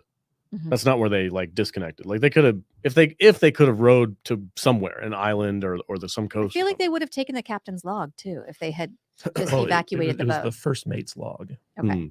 Yeah, the first they mate's found. Yeah. Captain's log. Captain's log. Stardate. 0.065. Whatever. I don't know how do Star Trek logs work? Too long of a discussion. Is there an explanation for it though? What would you say you do here? Yeah, I keep the date accurate for Captain. I think it started out as gibberish. Yeah, and then somebody was like, "How do we make this work?" They decided to do something about it. I think star date. What's a star date versus like a normal date? Yeah, like an Earth date versus a star date. There's some theories, but I don't think anybody's ever really nailed it down. Really, yeah. Exactly. I love mysteries like this. So this mystery is what inspired the Salal research station, where all the scientists basically disappeared. Okay. When the police show up, they like everything's like where it's supposed to be. It's just a couple days old. The mayonnaise has turned on the sandwiches that were like, made. The musty smell of the laundry, stuff like that. And so like this was where they kind of pulled that idea from, of like people who are in an enclosed space just disappear for no reason. And the finale's tonight, isn't it? It's actually on Friday. All right. So there's a second unsolved mystery. Okay. They also pulled from. Okay. And it's called the Dyatlov Pass Incident. Okay. So in 1959, a group of 9 hikers was formed for a skiing expedition across the northern Urals in the Soviet Union. But during their expedition, all the hikers died under uncertain circumstances. Sasquatch. The experienced hikers, led by Igor Dyatlov. I don't trust anyone named Igor. Yeah, your name is Igor. Immediately, I'm not going with you. You're a bad dude. Had established a camp on the eastern slopes of the Kholat Syakhl, a mountain of the Soviet Union. One night, something caused them to cut their way out of their tent and flee their campsite while inadequately dressed for the heavy snowfall and sub-zero temperatures. When the group did not report in, a search party found the group's campsite and were baffled when they found the group's badly damaged and abandoned tent. It was empty, and all the group's belongings and shoes had been left behind. Investigators said the tent had been cut open from the inside, and 9 sets of footprints could be followed, which led to the discovery of the first 6 bodies. The first bodies they found were shoeless and dressed only in underwear. The next 3 corpses discovered showed the hikers had died in poses suggesting they were attempting to return to the tent. Finding the remaining 3 travelers took more than 2 months. A medical examination of the first 5 bodies found no injuries that might have led to their deaths, and it was concluded that they had died from hypothermia, though one of the corpses had a small crack in his skull, but it was not bad enough to have been a fatal wound. However, the other 4 bodies had severe wounds, such as major skull damage and major chest fractures. The force required to cause such wounds were comparable to that of a car crash, but none of the bodies had any external wounds associated with the bone fractures, as though the wounds were created by a high level of pressure. Aliens. They also had soft tissue damage to their head and face, and one of the bodies was missing a tongue, eyes, and part of the lips. The medical examiner concluded that the fatal injuries of the 3 bodies could not have been caused by human beings because the force of the blows had been too strong and no soft tissue damage had been noticed. So like a concussion, like a concussive force, like a bomb gone off or something. This is actually really like famous. they were trying to beam them up, but they got the tractor beam reversed. Yeah, and they just pushed them down instead. Yeah. In addition, there were no animal tracks in the area to suggest that they were attacked or chased by wildlife. The dead were only partially dressed. Some were found with wrappings and snips of ripped clothes that seemed to have been cut from those who were already dead. Tracks from the campsite showed that all the group members left the campsite of their own accord on foot. The official investigation concluded that the group members had died because of a compelling natural force, like an avalanche, though there was a theory that many of them died from paradoxical undressing, where those suffering from hypothermia removed their clothes in response to perceived feelings of burning, which led to their death by hypothermia. When the inquest was officially ceased, all the investigative files were sent to a secret archive. However, many people don't buy into the official conclusion of the case, as there are still many unexplained aspects to the tragedy that the official explanation doesn't seem to account for. Thus, many consider the case to be unsolved, and the reason why the 9 hikers abandoned their camp and ran into the freezing woods to die is still unknown. Okay, I'm going to try to, it's probably aliens, but I'm going to try to explain this. If they're camping with a guy named Igor, immediately you're going to die. So yeah. Also, I'm not getting down to my skivvies in my tent anywhere in Russia. Right. Fair enough. Most likely, what probably happened is that they got attacked by a abominable snowman, or they got hypothermia while they were camping, and they tried to set up a camp after the effects of hypothermia had already taken place. So when they were inside their tent and they were all getting undressed because they had to take their wet clothes off, cold clothes, stuff, hunker up together, skin on skin contact. That's how you get warm when you have hypothermia. Kangaroo style. But it's too late. It was too late, and the effects already started taking place, and they started freaking losing their minds and getting too hot. They're like, we got to get out of here. So they got out, and they left, and they tried to hike away. Now, the injuries. Now, that's the interesting part. If the skin and tissue injuries were post-mortem, that could have easily been some kind of a freaking raccoon or some weird thing, just like ate at them while they were dead. It doesn't state in there whether or not that was post-mortem or like if it happened before they died. I couldn't find any. Okay. I'm going to assume it's post-mortem. They said that one guy had like a fracture in was skull, but it wasn't that bad. Listen, that's bad. No, it wasn't that. It wasn't that bad. It was that it wasn't bad enough to be a mortal wound. Right. So he has a real bad concussion with a cracked skull. So he hit his head somehow. I've had a concussion before. They hurt. And that's not cool. Yeah. No, you got a massive headache. The only thing I can't explain is the massive damage to their bone structure without having any soft tissue damage. That's like a concussive force thing. It's like nothing touched them, but something like jolted them. Spaceship. Freaking aliens, right? If it was Sasquatch, they'd have like marks all over them. They'd be beat up. Bumbles bounce. Yeah. Hey man, you want to go camping with me? No. Yeah. The weird thing is that like they were all in their tent, and they had to like cut open the tent to leave instead of going through the flap. They were in a panic. Yeah, they were in a panic and they couldn't find the zipper. It's because Sasquatch was out there, just couldn't eat them. You know, dude, you hear some weird shit when you're camping. I've seen. This was in the 50s. I've seen like at least 3 different television specials about this case. Yeah. Documentaries out there. Documentaries out there. One of them's like that. What's that one show that's with the unexplained mysteries with Josh something? I don't know. He thinks he's Indiana Jones. Oh, I know. He wears the hat all the time. Yeah, I know the guy. I've never watched his stuff, but I know who you're talking about. But he did something on this, and I think there's a couple other ones out there as well. You know what? I'm on Google Maps right now. Can you tell me how do you spell that mountain range? Where's that? It's out in the middle of nowhere. Well, I believe you. I want to get my head around like where this is at. All right, it's Kholat. That'll probably do it. Yep, that's it. Russia. Okay, let me put satellite view on this. I want to get an idea of where they were at. Oh, they were way out there. Yeah. It was an expedition. They were exploring. God, I was born in the wrong generation, man. I want to explore some shit. You have to zoom way out before you see any recognizable land masses. Yeah. Okay, so they're on the western side of Russia then, more towards Eastern Europe. Not Finland, Sweden. They're up in that top area over there. That's interesting. Can I watch these documentaries with you? I want to watch them with you. Why? Because it'd be more fun. I don't watch it by myself. That's boring. Definitely aliens or Sasquatches, though. For sure. So one of the prevailing theories is that the Russian military was doing some type of exercise where airplanes would be like dropping bombs, but the bombs were set to explode like before they hit the ground so that it wouldn't cause any damage. Yeah. And the force of the blasts caused them to panic and flee. And as the blasts were going off, they'd get these impact wounds from the shock waves of the explosions.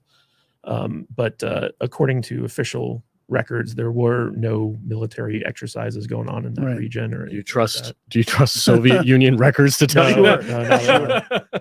Sure, there's no bombs going off in the middle of nowhere in Russia. And there's no radiated parts of the desert just north of us either. No, not at So, all. you know. No, but there was, I think one of the hikers did have clothing that had like traces of radiation on it. So maybe it was a bomb. Maybe they were dropping bombs out there in the middle of nowhere, and these guys were just like in a real bad predicament. And well, also, so the official theory is that they set up their tent too close to a place where basically an avalanche happened, and there was like a slab, like an ice slab that fell, and they thought that an avalanche was about to start, so they ran trying to get away from it. Yeah, and then like they got into the woods and they got disoriented and they couldn't find their way back to the tent, and they were all in various state of undress, and so like they just got lost and froze to death. That doesn't explain the injuries still though. That would explain why they would leave their tent. That makes sense. But the injuries is the most important part. Like, how do they break ribs and bones without having any external damage? Aliens. Yeah, Jude, how do you think that compares to the show? The whole finding them frozen and not being able to, it's very similar to the show. Yeah. Cool. It's very spooky. Yeah, still unexplained. So does the show, because I haven't seen any of the seasons, do they lean on the supernatural? No. Not at all. So the show True Detective, it's about cops who are in various states of pessimism, I guess you could say. Like they're just old ornery detectives. Not necessarily old, but they've been through some shit. They're disillusioned with the system. Yeah, and but they're trying to track down a killer. Well, every season is about a case that these detectives, who are basically not very good detectives, become obsessed with, and it follows them throughout the course of their life as they eventually solve it. And not all the seasons have like a happy ending to them, but it's basically meant to be like, okay, these are the true detectives because like they can't let this case go.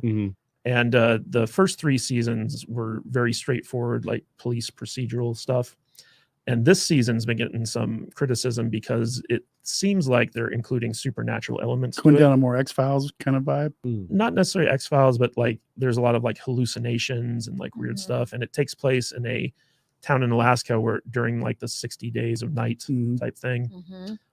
So like the fan base has been kind of split over this season, because there are some parts of it that are really interesting, and there are some parts of it that are just like super stupid. And it's a very short season too. It's only like 6 episodes, and the finale is coming out really soon. But I just found it interesting that so like this is the first season of the show that didn't have the creator of the show involved in it. And so a lot of people have been making like theory videos on YouTube about like, like where all the clues are pointing, and like, and the setup for this mystery is like super interesting. Like you're just like, how did this happen? Well, why did this happen? So on and so forth. But because there's only 1 episode left, people are like, they're not going to give us an answer. I hate that. Oh God, I hate when that happens to a TV show and you're watching it and you're like, how many episodes do we have Lost? 1 episode? They're not going to wrap all this up in 1 episode. God damn. It's going to be like part 2. It's going to be like a winter season and a fall season finale or something. No, but one of the frustrating parts of all this is that they spend so much time in every episode showing us characters who are all assholes and their like daily lives and stuff like that. They're all terrible people. So in the comments, Jim Alaska said, as an Alaskan, I disavow this show. It's horrible. And I totally feel that, because when they make movies about Las Vegas and get it wrong, I'm like, fuck this movie. Which is I still like the single show, movie. but I live in the desert, so I'm into it. Every movie about Vegas is wrong. Yeah. Except for maybe Casino. I love movies where there's like a research station in the middle of an Arctic wasteland. Yeah. And people are trapped there. Yeah. I love those types of shit. The isolation, it brings a certain type of thing to it. So what are the criticisms? Because I haven't seen the show. All I've seen is people talk about it on like Twitter and stuff, and a lot of people are saying that this season is like, I saw one tweet, I don't know who said it, but somebody was like, there's only one season of True Detective and it's the first season. The first one. Everything else is shit. Yeah. And I'm curious, I'm like, I've never watched any of the other seasons, so but I love season 1. Yeah. You have seen season 2 with me. I have We no watched it memory together. of having well, watched that's it. normal for you though. Yeah. It was before we moved in together. Okay. But the first season of True Detective is like considered a masterpiece of television. Like it was a really good season. And since then, the second season wasn't all that great, but the third season I thought was pretty good. This season, I'm kind of iffy on. Yeah. But if you haven't seen the first season of True Detective, you really are missing out. Okay. Because it's an excellent TV show. I need to put it on my list. Plus, it's got Matthew McConaughey. I love Matthew McConaughey. I'll watch anything with that guy in it. You won't watch this show, apparently. I didn't say I was going to. I just said I haven't had a chance yet. That's all. I don't have to watch shit when it first comes out. I can watch it whenever I want.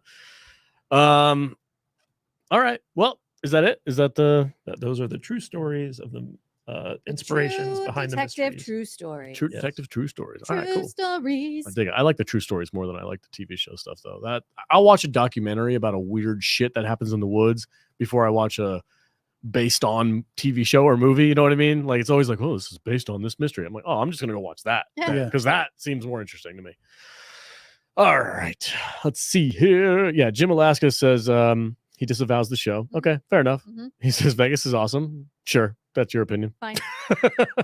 I love living here. I love that we have a 24-hour city. Yeah. Yeah. I do miss that. I love living here. When I go places, I don't like the strip. When I go places and they're like, yeah, we close at 7. And I'm like, what? What do you mean? You mean you close Yeah. at 7? And I go to a gas station. I'm like, hey, you guys got beer? And they're like, we don't serve alcohol at a gas station. Or I'm on like, Sunday, you ever go to a town that they Oh, don't and sell you- alcohol on any- a Sunday? anywhere, Utah, Yeah. USA, and Yeah. you go and you're like, what do you mean you don't serve? No, we close at 5 We're p.m. on spoiled. Sunday. Yeah. There's no alcohol. Yeah. We're like, bro.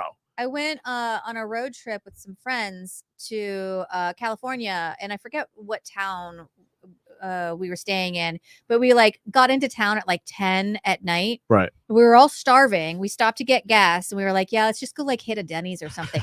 No. No, you go No. home. I was like, Denny's is open 24 hours. Not here. Yeah. Not here. You know what isn't open 24 hours in Vegas? IHOP. No, Oh, But that was Black during- Bear Diner. That was during the pandemic, though. no. The police. Okay.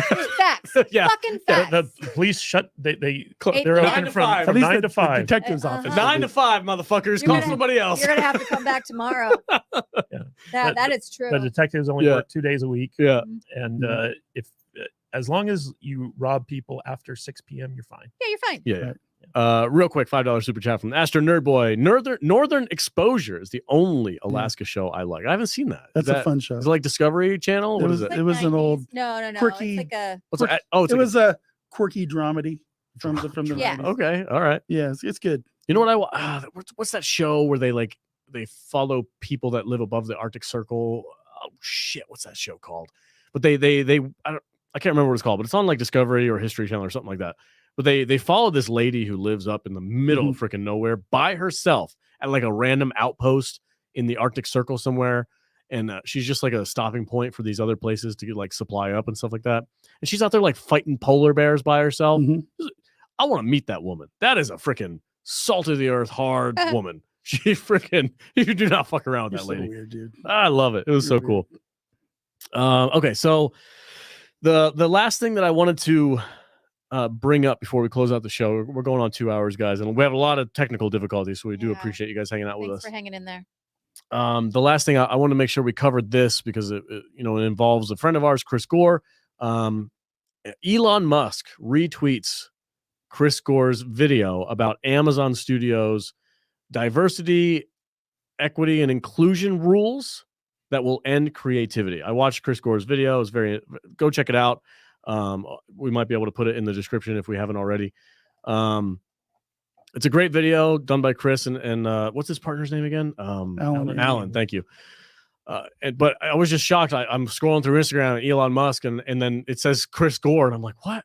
No way. So I thought it was super cool, but it brings up the idea, and this has been creeping up in social media a lot. Like Elon Musk is like poking around Disney. Obviously, he's got that super famous quote where he's like, "Go fuck yourself." He's one of us. He's hardcore. Like, this is nonsense. You guys are making some terrible calls. Let's reset the clock a little bit and fix some of this shit. he was, Kadish will know the guy, but he was working with or hanging out with somebody, another big investor who's trying to buy up Disney stock. Is that correct, Kadish? Yes. Okay. His name is Nelson Peltz. Yeah. Nelson Peltz. He's an activist investor who is basically trying to get control of the Disney board so that he can right the ship, because basically, Disney's a great company, but they've been going down the wrong path for so long that the stock price has just been going down. Right. Hydra has taken over Disney. Yeah. Hell, Hydra. But actually, that brings up the activist investors. That's what you called him? Yeah. Well, because that's the name of him. Iger put out a video recently, yesterday or today, saying that the activist investors are going to take the company in a wrong direction. Well, and is he calling this Nelson Peltz guy out directly? Yeah, there's a war going on. They know each other. Yeah. They hate each other. Yeah. Yeah, but activist investor isn't what you think it is. So like Nelson Peltz is a well-known activist investor, and what he's advocating for is the stockholders. So basically, when they say he's an activist, he's not like a 60s radical who's going to go in there. He's not Bernie Sanders trying to buy up Disney. Exactly. He's not Marty Bird in the Ozarks.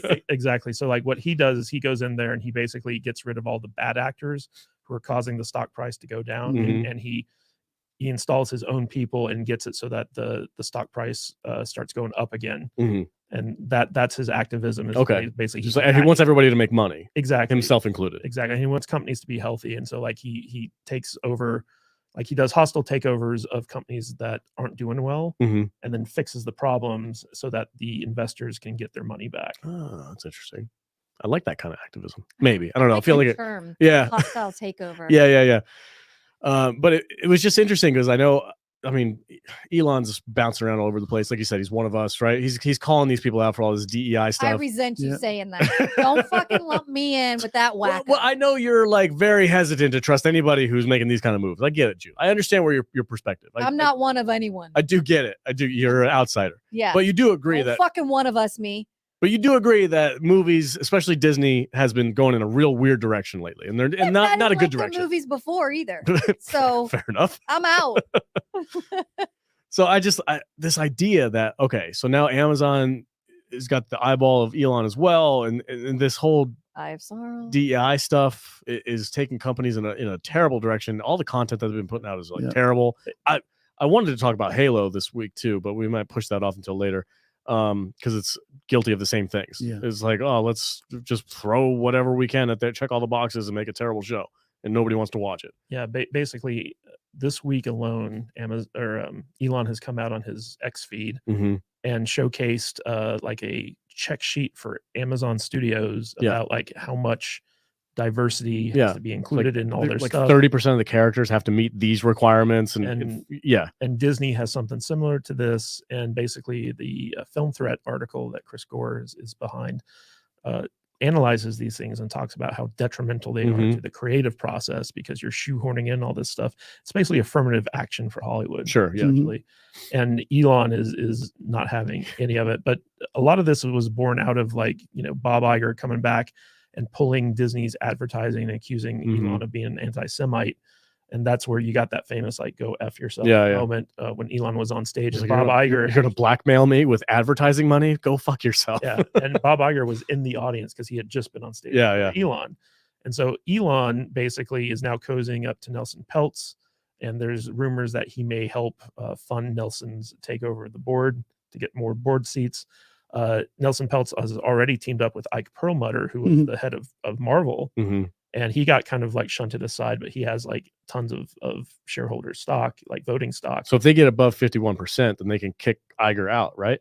Is that how this is going to work? If they get control of the board, they can replace Iger with someone. But essentially, under Iger's regime, Disney has basically fallen from grace. Iger and Chapek, what's the last dude's name that got fired? Bob Chapek, but he was never really in charge of anything. Bob was still he was puppet mastering it, right? Yeah. And so basically it's a fight for the soul of Disney is essentially what it comes down to.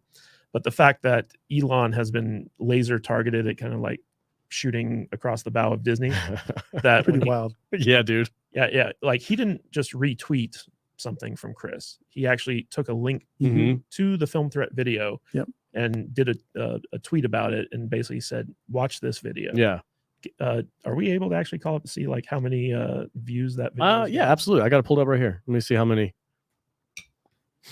How can I got to go to YouTube? There we go. I checked last. It had like the first time I clicked on it, it had like 29,000. 71,000 right now sitting at it with 3 days of runtime.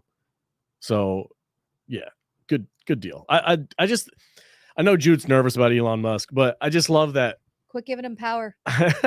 It's not that, it's the eyeballs that he brings to the table. It's like, hey, look at this situation. It's not necessarily like, yeah, we 100% agree with everything Elon does. I don't know. He could do something later, and I'd be like, oh, that's shitty. I don't like the Cybertruck. Does that count? I think it's a piece of shit. I mean, the crazy thing about Elon is that he's actually created the ability to have discussions again. Yeah. Like it's because of Elon and his control of X that Tucker was able to go to Russia and have like a conversation with Putin, and people could actually watch it. Yeah, but I am curious. So about the numbers thing. So Elon's tweet has 16.4 million views. If people watch it on X, does it count as a watch from YouTube? Do they track that across the platform? I believe they do. Okay. Anyway, but it has 48,000 likes, so 71,000 views. That about okay. So I guess that tracks. But something needs to happen. We all agree with that. Something needs to change because the direction of content right now from across the board, from Amazon and with the Rings of Power and Paramount Plus with Halo and like all these major platforms making these shows that are just not fucking good. And Disney especially is really guilty of this. So to see people starting to make moves to like course correct things, it's got my eyeballs. It's got my attention for sure. I'm all for it. Freaking smack them around a little bit. See what happens. I agree. Shake some shit up. Well, it's going to be interesting because we're going into an election season, and in the previous election season, every single social media platform was secretly being controlled by the government. There's actual that's factual of this. That's not a conspiracy theory. That's real. Exactly. And so now one of the biggest ones is no longer under the control of the government. Right. And I think most recently, if you look at like Tucker's interview with Putin, Facebook actually throttled the reach. Of course it did. Of the sharing of that at the request of the White House. I'm sure. Yeah. Shit's weird, man. That's crazy. Yeah. But anyway, I was super happy for Chris Gore. I thought it was really cool. He got that many eyeballs. He's got the attention of somebody like Elon Musk, who are all in that same vein culturally of like, hey, we've got to fix this shit. I'm here for it. So shout out to those guys. Good job, Chris. Great video too, by the way. Oh, and Elon's been trolling Disney, dude. Can we talk about the tweet? It says these nuts, dude. It's Elon. It's the Disney logo flipped upside down. It says these nuts, and I was just like, God damn it, dude. And that's all it was. No comment, no commentary. Just bleh, here's a meme. Fuck you. Also, like Elon, like suing Disney through the surrogate of Gina Carano. The Gina Carano thing. Yeah, dude, he's going after these people hard. I'm here for it. Let's see what happens. I would think he's going to take their power within himself, and then he's going to become too powerful. Jude, I don't know why you're so worried about this. I thought you would be loving to see the controlling powers being rattled. I thought you'd be all for that. The powers that be have always been the powers that be. You don't think nothing's changing? Rocking the fucking boat, rocket. And then they're going to shut off all of our matrix pods. Yeah, maybe. And it's just a new fucking guy for people to worship, and the power's going to transfer to him, and then he's going to turn out to be a fucking weirdo wacko. We already know that. By the way, he is. We know that. And people are just going to keep worshiping him and keep giving him power, and then all of a sudden they're going to go, "You should run for president," and then he's gonna. He can't. Start the whole fucking thing over again. He can't. He's not from here. You're not one of us. You have to be an American-born citizen. Yeah. Wait until they change that. Then all bets are off. Then Arnold can run. Arnold? Yeah. Did you see his freaking Arnold?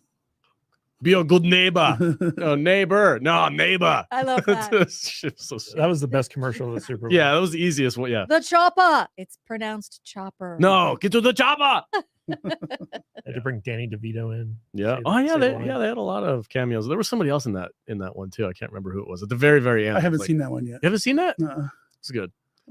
Obvious stand-in for Arnold though. Every time you see him from the camera from the back or over the shoulder, totally not him. Yeah. The different body type altogether. But then all the front facing stuff is obviously him in some soundstage doing something.